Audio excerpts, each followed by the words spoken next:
కుటుంబంలో ఒక సభ్యుడు గెలిచినట్టే, అన్న గెలిస్తే నేను గెలిచినట్టే, అన్న గెలిస్తే మీ కుటుంబంలో మీరు గెలిచినట్టే. ఆ విధంగా మీకు చేతులెత్తి నమస్కరిస్తున్నా, అన్న కోసం నమస్కరిస్తున్నా. అన్న రుణం తీసుకోవడానికి వచ్చా, అన్న పితృచాటం కోసం వచ్చాను. మరి ఇట్లాంటి పరిస్థితుల్లో నేను ఎవరు అండ తీసుకోవాలి? ఇప్పుడు మళ్ళా చంద్రబాబు నాయుడు ఏమంటాడు, కృష్ణ ఏపీసీడీ చేసింది నేనే, మళ్ళా ఆంధ్రప్రదేశ్ లో మన ప్రభుత్వం ఏర్పడితే చేయబోయేది నేనే, మాదిగ బిడ్డలకు న్యాయం చేస్తాను మాట్లాడుతున్నాడు. ఇగో చంద్రబాబు నాయుడు మాదిగల గురించి మాట్లాడుతున్నాడు, రోజు ప్రధానమంత్రి మాదిగల గురించి మాట్లాడుతున్నాడు. హైదరాబాద్ లో మీటింగ్ వచ్చిన రోజు నుంచి నిన్నగాక మొన్న వరంగల్ మీటింగ్ వచ్చేటప్పటికి ఒక 7-8 సభల్లో తెలంగాణలో పాల్గొన్నాడు. తెలంగాణలో పాల్గొన్న ప్రతి సభలో గౌరవ నరేంద్ర మోడీ గారు ఎస్సీ వర్గీకరణ చేస్తామని మాట ఇచ్చారు. ఆయన మాట అంటే నిలబెట్టుకుంటామని రోజు అయిపోయింది. నేను ఒక రోజు జూలై 8న వరంగల్ వచ్చినప్పుడు ప్రధానమంత్రికి నేను వినతి పత్రం ఇచ్చా.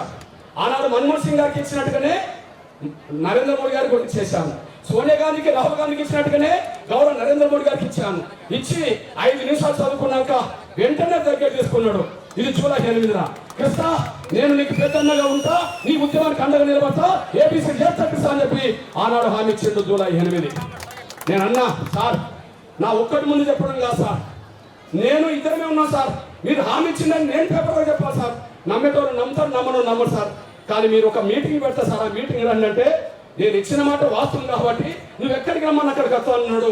అట్లా నవంబర్ 11వ తారీఖు నాడు హైదరాబాద్ లో మన విశ్వరూప మహాసభకు లక్షల మంది వచ్చిన సందర్భంగా ఎస్సీ వర్గీకరణ చేస్తామని మాట ఇచ్చిండు. ఆ మాట ముందుకు నడిపే ప్రయత్నం చేస్తున్నాడు అనేసి అని మీరు మర్చిపోదని సైన్ అనుకుంటున్నాను. ఇప్పుడు ఎస్సీ వర్గీకరణ చేసేది ఎవరు? గౌరవ నరేంద్ర మోడీ గారు ప్రధానమంత్రి. అక్కడ అమలు చేస్తే ఇక్కడ అమలు చేయాల్సింది ఎవరు? చంద్రబాబు నాయుడు గారు. ఇక్కడ జగన్ అమలు చేస్తాడా? అమలు చేయడు. అక్కడ కాంగ్రెస్ అమలు చేస్తాడా? చేయరు. మరి రాహుల్ గాంధీ గారు ప్రధానమంత్రి అవుతాడని ఎవరైనా అనుకున్నారు అనుకో, మరి రాహుల్ గాంధీ చుట్టూ నేను తిరిగాను కదా, రాహుల్ గాంధీ తల్లి సోనియా గాంధీ గారి చుట్టూ నేను తిరిగాను కదా, మన్మోహన్ సింగ్ గారి చుట్టూ తిరిగాను కదా. వాళ్ళు అధికారం ఉన్నప్పుడు చేయలేదు కదా. అధికారం ఉన్న నరేంద్ర మోడీ గారు ఇప్పుడు చేస్తాను ముందుకు వచ్చింది కదా. ఆ ప్రక్రియ ముందుకు సాగుతున్నారు కదా. మరి ఎవరికి అండగా నిలబడాలి? ఢిల్లీలో నరేంద్ర మోడీ గారికి అండగా నిలబడాలి. మన బిడ్డల భవిష్యత్తు కోసం, నా కోసం కావాలి. నేను మళ్ళీ చెప్తున్నా, నా కోసమే అయితే బీజేపీలో ఇప్పుడు వరంగల్ టికెట్ నాకు వచ్చింది, నేను తీసుకొని అక్కడ ఎంపిక నిలబడాలి. అన్న కోసం వచ్చేది కాదు, అందువల్ల నా కోసం రాలే, మీ బిడ్డల భవిష్యత్తు కోసం వచ్చాను. మీ పిల్లల చదువులు ముఖ్యం అనుకుంటే, మీ బిడ్డలకు ఉద్యోగాలు ముఖ్యం అనుకుంటే, ఆర్థికంగా రాజకీయంగా మన జాతి పైకి రావాలనుకుంటే ఖచ్చితంగా మనల్ని నట్టేట ముంచిన మోసం చేసిన జగన్ ఓడించండి. చంద్రబాబు నాయుడు, బీజేపీ, జనసేన కూటమిని గెలిపించండి. అందులో భాగంగా సృజన సోదరన్న ఇక్కడ ఉన్నాడు కాబట్టి, అందులో భాగంగా సృజన సోదరు ఉన్నాడు కాబట్టి మళ్ళీ నేను చెప్తున్నా, ఎంఆర్ఎస్ ఉద్యమం మొదలైన రోజు నుంచి అన్న నాకు ఒక తోడుగా, నీడగా, పెద్దన్నగా నాకు అండగా నిలబడ్డాడు. నేను చెప్తున్నా వ్యక్తిగత అవసరం, ఇబ్బందులు ఉంటే కుటుంబంలో అన్నకు చెప్పుకున్న సందర్భాలు ఉన్నాయి.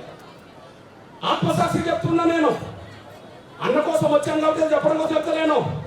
మీ బిడ్డనే నేను ఎక్కడన్నా పోతే నాకు బస్సు ఛార్జీలు ఇచ్చిన వాళ్ళు మనవాళ్ళే, ట్రైన్ ఛార్జ్ ఇచ్చిన వాళ్ళు మనవాళ్ళే, అదే సమయంలో డీజిల్ బస్సులు మనవాళ్ళే. ఆయా సందర్భంలో ఇబ్బందులు ఉంటే శ్రేయోభిలాషుల దగ్గరికి వెళ్ళాలంటే నాకు సృజన సోదరులను గుర్తుకొస్తాడు. ఆయన దగ్గరికి వెళ్ళినప్పుడల్లా నాకు కుటుంబానికి కూడా కొన్ని ఇబ్బందులు ఉంటే నాకు సాయం చేశాడు. అట్లనే జాతి ఉద్యమానికి కూడా అండగా నిలబడ్డాడు. అంటే ఆయన పేరుకు పెద్ద కులం అంటారు, పేరుకు పెద్ద పెట్టుబడిదారు అంటారు, కానీ పెద్ద మనసు ఉన్న మనిషి, మానవత్వం ఉన్న మనిషి అనేది మీరు మర్చిపోతారని నేను సవినయంగా కోరుకుంటూ. నమస్తే అండి.